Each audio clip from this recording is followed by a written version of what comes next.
Good morning, everyone. My name's David Greensfelder.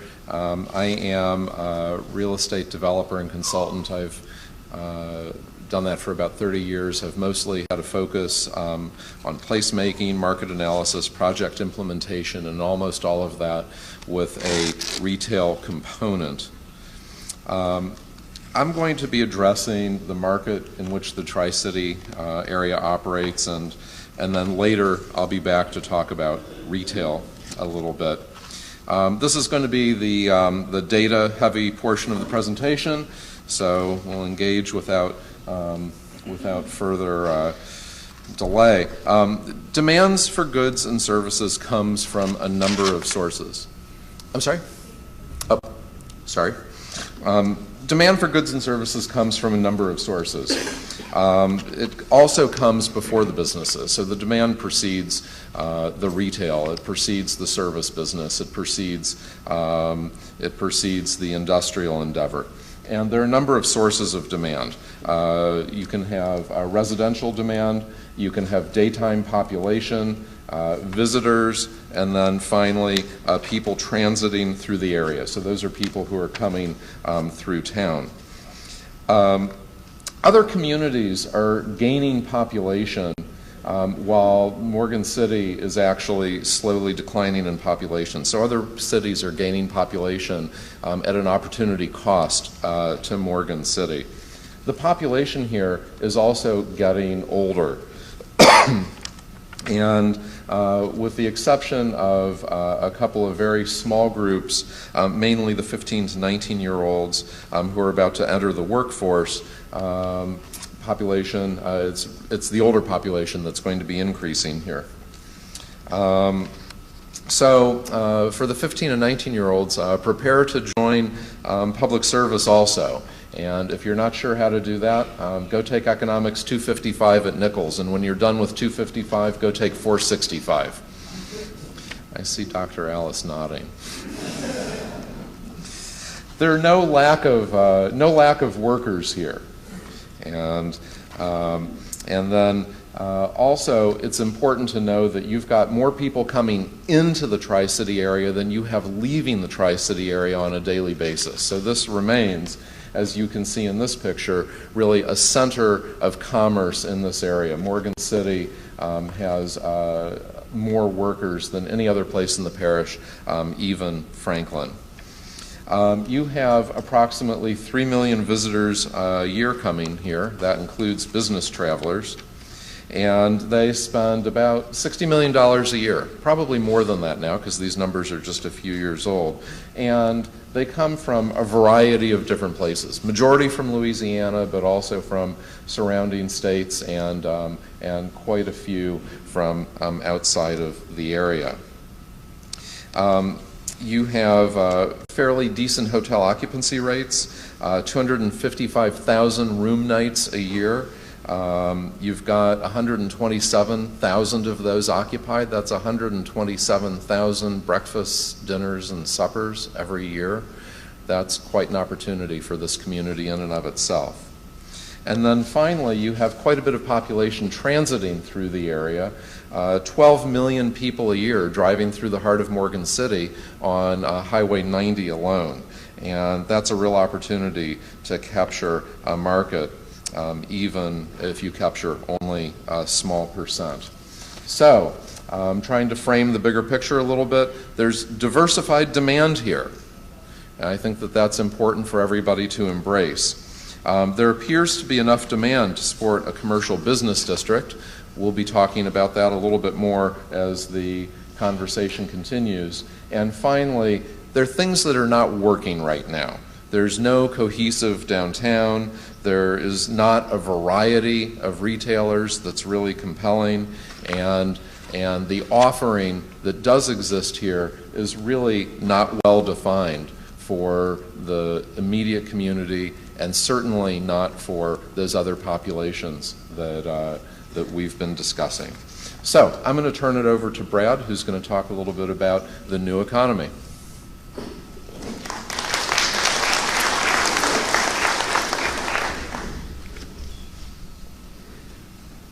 Good morning, everybody. I am My name is Brad Power, and I am the Director of the Community Development Department for the City of Englewood, Colorado, which is immediately adjacent to Denver. And what our work is in that community is we do everything that relates to the physical environment, the city's planning, zoning, code enforcement. And what I'm going to be speaking about this morning is economic development. It's been a very interesting 5 days for us. We've met a lot of you, and we've explored the communities and have had some pretty interesting conversations among ourselves. And one of the things that I want to start off with, and you've heard it particularly from Cliff, is talking about coming together. And not just coming together as a community, but coming together around your economic development endeavors. Because it struck us in talking to some of you out in the audience and folks who are still probably at work today, is it seems to be that the cities, the parishes, it's all about kind of I've got mine.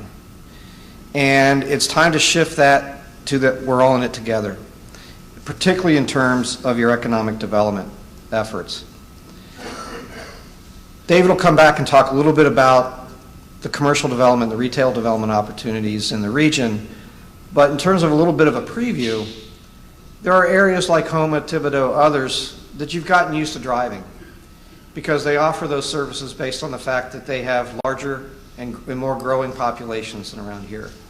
So one way to adjust to that is focus on one of your real strengths, which is the independent businesses that are already here. We think you need more voices at your economic development table. You need to have more people participating, more of the leaders, more of the people who run these agencies, and more people just from the community in general. Because if you're all doing it together and you're all out there as a group and as a team, you have far more influence, you can have far more leverage in working with the businesses that are here, and especially working with the ones that you want to have come here. A couple of ideas in terms of specific opportunities, and I apologize, I did not advance the slideshow. Apologize for that.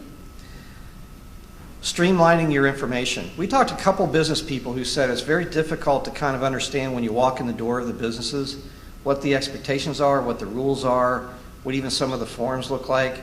So I know that there's been some online permitting and those types of activities here. Do more of that. Streamline things that you can do. The other thing that you can do is to try to coordinate between the two cities and the parish as much as your development regulations and your business regulations as you can, so that people who are not being confused by being in the various communities. A few things in terms of specific recommendations. You'll see on the right there the Englewood Business Resource Guide. That's a publication that we did in my community in Colorado. And people can use that both in print and online and go from zero to opening a door in a business in our city. Every single piece of information that a business needs to operate a business in our community is within those 10 or so pages. We'd recommend that you do something like that. One of the other things that we would recommend is that you offer, and you can determine the level as you go forward. One of the things you can really do at a couple of key times for businesses and embrace them is at their beginning and offer them a leg up. And I'm talking about cash. Yes, I am. Offer them a small grant to open their doors, to get started, to have the best chance of success. And ask two things in return. One is that they operate in a commercially viable space so it's publicly accessible, they're not in a house. And two, and I'll talk about some training opportunities, that they get a little bit of training in exchange for that cash grant. Because again, that gives them a better chance of success. Right when they're most vulnerable is when they start. When a business has been around for a few years and they're ready to make maybe a capital investment or do some type of permanent improvement in their property, offer them a second grant to do that expansion. Again, it's valuing their presence in the community. There's a small business development center at Nicholls State. We recommend that you have them here in the community offering those types of programs. The Small Business Development Center network is nationwide. And we've had a very successful program with our community and our SBDC in the Denver metro area, and they offer phenomenal programs that actually can be customized to the businesses and the types of training that is most in demand in this particular area. And then finally, we recommend that you provide some type of database. Either you collect it yourselves and update it very regularly, or there are commercial services that you can subscribe to that list and identify both available development properties and space for lease as well. So people can remotely, without coming into an office or having to make a phone call, they can figure out where they may want to be in this area. Finally, I want to talk about one of the areas of emphasis that we would recommend for the next couple of years and even beyond is focusing on retaining the businesses that are here.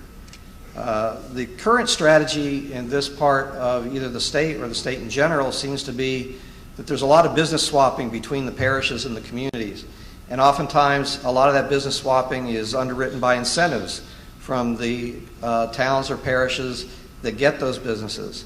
And if that's just rearranging the pie or the deck chairs, that's really not growing the economy. So one of the things that we want to recommend is, again, you focus on retaining and expanding the business base that is here. And one of the ways to do that is to shift the idea of how you do the leadership around that. I talked a little bit earlier about having more people involved, and we think there needs to be more leadership involved as well. More of the leaders at the table. And one of the things that we would recommend that you do as early as this afternoon, and perhaps the folks at St. Mary Excel can help convene a group of those business and economic development leaders to very quickly start meeting and having ideas, developing a strategy of which businesses to visit, how are we going to do this outreach, what are we going to do to coordinate our efforts, and do that very quickly. And how much does that cost? Nothing. So we would recommend that you get that started almost immediately, and even that could evolve into some type of formal board or even a development authority, economic development authority in this region. And I say all this because of the last line. 80% of the job growth in this area is coming from the area. That is your bread and butter. Concentrate on it. Go talk to these people. These business leaders that we talked to over the week, a lot of them say there's really not been much interaction with folks who are in the leadership roles around here. Change it. Invest the time to work with these folks, to have a dialogue going, and that way you can have more people involved, and if you have more people involved, you have more chance of both holding on the companies you have and helping them grow when they're ready to do that. Finally, before I relinquish the microphone, I'd just like to thank my fellow panelists, and I'd most especially like to thank Paul, Callie, Michaela, and Jackie of the ULI staff, and thank all of you for your time and efforts this week. We really appreciate it.